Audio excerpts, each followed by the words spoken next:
So, theory training session, let's get going. 3-bet pots today, small blind versus button, really tricky node. Difficult situation to get right with c-bet the flop here. In this case, we've used a 60% sizing on the flop. This may be a smaller amount on different boards. It'll depend on whether that board calls for a big sizing or a small sizing, but we used the big bet here. Villain then called. It's a 3-bet pot button versus small blind. We get to the 5 of spades turn and we have to decide what to do with 7s. So my first question with this hand is to actually second guess myself, because when I first looked at this spot, it popped up like a second before I hit record, and I just noted that my brain had a very clear check kind of instinct. Now I think about it though, given I've already bet big once, if I bet big again here, I can see villain folding 9s and 8s at some frequency. And given that I think that's likely to happen, my hand qualifies as a hybrid.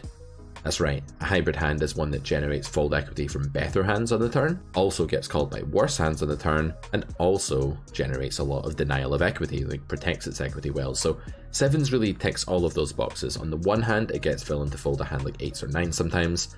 On the other hand, it can get called by 4s or ace queen of spades or something like that it's actually ahead of and that may check down at showdown. That's important, right? If villain's going to bluff you at showdown, and you're going to check fold or have an EV of 0, then it doesn't make much sense to go on about your showdown value. But I think villain does check down, like they busted ace queen of spades here, so we do actually get some pot share by going bet, bet, check. And then thirdly, the fold equity we get with 7s is undeniably very useful. We're getting fold equity from like king queen or ace 10 or something. It's always 2 overcards, right, for the most part. So therefore I think this hand, it makes some sense to bet. I think 7s with a spade would be betting more often. I'm going to give this hand a low bet frequency though, 25%, but I'm going to check it on a 94. That wasn't bad at all. It was the other way around, actually. It's usually betting. Wow. So we got the green sound there, we got the pass marks, but actually our frequencies were way off. Alright, pocket 8s, the snowmans. Looks like a pure check to me at first sight. This doesn't seem to elicit the same amount of fold equity from better. Although, like, villain doesn't have jacks here. I don't even know that they have 10s here. It depends on what this sim is doing. I don't remember which one this is. Some sims on the button will mix in some 4-bet with 10s, others won't. It really just depends how you set it up. So I don't think there's much fold equity from better here like there was in the case of the 7s earlier. There isn't any nutted redraw to add value to our bet. There are only 2 outs. This looks like bang middle. This looks like pure check. I'm going to check on every number here. God damn it, it's betting. Oh, it's betting sometimes. It's using small though. I'm not using small. Okay, so it's only like 6% the size I'm actually using. Next up is the ace king of spades. We have made a flush. I'm very sure it's going to let me slow play this one sometimes. The question is how often. On flush turns in 3-bet pots, small blind versus button, I just use third pot. That's my sizing. The reason is that villain's range gets split a lot more between hands that are really good on a turn like this, like queen jack, spades, pair plus spade, 2 pair, etc. And then hands that are really bad, like the king queen of clubs, or just some terrible float from the flop, or some underpair like 5s, or ace queen, just ace queen high or something. So villain's range is pretty polarized on this 8, maybe a bit less so than it would on like a blank spade, because he does have some like pair plus draw mediocre hands here, like 7s or something. But overall, I think I wouldn't be shocked if the solver used a big bet here sometimes, but I'm going to stick to small bet. It is my sort of paradigm. It's my plan for these kind of textures, so we'll do that. As for this hand, we definitely unblock bluffs, like the low EV bluff region here, quite nicely. Like the sort of ace queen of diamonds, king queen of clubs, like these kind of hands that are going to bluff. So checking is definitely fine. We block the sort of calls that just bet anyway, so I don't think these blockers are like particularly polarizing blockers. Like we're just going to block the good stuff in his range that bets or calls if we bet. So it kind of is a moot point because it blocks both types of investment equally. So I don't think we have a massive preference here. I'm going to go 50-50 and I'm going to bet small on this range, but I don't really care. It's actually pure checking. Wow. And this time, again, my bet was small, so my EV loss is nothing. Guys, look at the numbers. Look at the numbers. Don't judge me. Look at the numbers, yeah? I lost nothing. If I used a bigger bet, I would lose more. But I've already talked about why I wouldn't do that. But this one is pure checking. All right, fine. I'll bring up the sim. Because, oh wow, it's like range checking the turn. That makes sense. So the reason it's checking this all the time is just that it absolutely hates this spot. I actually forgot to do that. I forgot to plan like how often my range was betting, and I forgot that there would be range checks. That's so stupid. That's really dumb of me. Like, of course this is a turn that's so bad we just range check.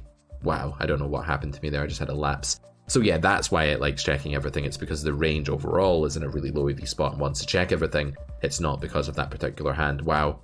Editor, can you like make me look like an idiot right now? Like put a silly hat on my head or something? Like I kind of deserve it. I bow my head here in shame, and you can do that because that was really lazy and sloppy of me.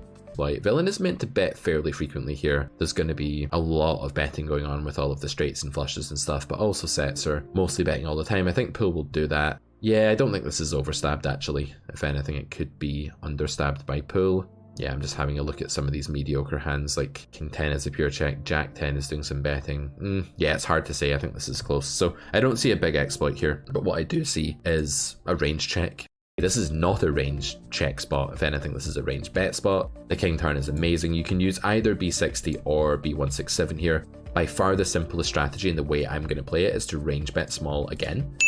And it's actually just doing that with my hands. So check mark, redeemed ourselves, back to winning ways. Here we go, boys and girls, here we go. Good stuff. The reason I went for a small bet here is that villain's range is actually kind of repolarized by the king. They hit top pair, they hit two pair, or they have an under pair that's tragically bad. So we don't need to go big to make many of those hands indifferent. If you think about our own range, we're interested in betting lots and lots of stuff at high frequency.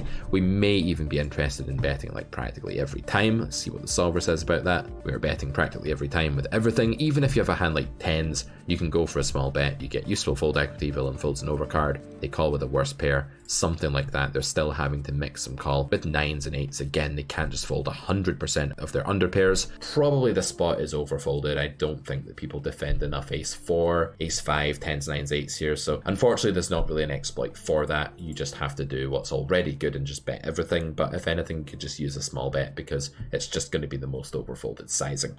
Small bet is good in this spot for sure. Back to the trainer. Okay, ace jack here. Is this too far up to bluff on this turn? I always get stuck in a single raise pot mode sometimes where I'm like, this is showdown value. You have to be really careful. A lot of my students do this as well. I think ace queen no spade is a pure check here.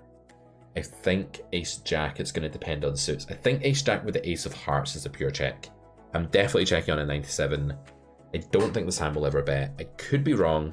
I could be overreacting to the ace of hearts. It's definitely a negative. You don't want to block villains. Busted backdoors. I'm going to check. It's not a pure check. It's actually betting a lot. Fuck my life, man. Today I'm just getting put through the blender by the solver, I feel. It's literally shredding me, guys. Okay, paired turns are just super high EV. I always forget this, that you can just lose your mind a bit after range betting on paired turns when they pair the meaningless card. Obviously, if they pair a card that villain called flop with, as a pair, that's bad. But when it pairs like a 3, that's really good. It means your overpairs go up. They become more invincible. They don't get redrawn by 2 pair anymore, by like king queen or something. Very good card for range and one that we just want more aggression on. So I think my main takeaways for today are be way more aggressive on paired turns and turns that are just really difficult for villain to connect with. Be way less fussy about what I'm bluffing and the pair draws I use to bluff with. And don't forget to assess how often my range is betting before I get obsessed with my blockers. I hope you guys have enjoyed this episode of how to become a GTO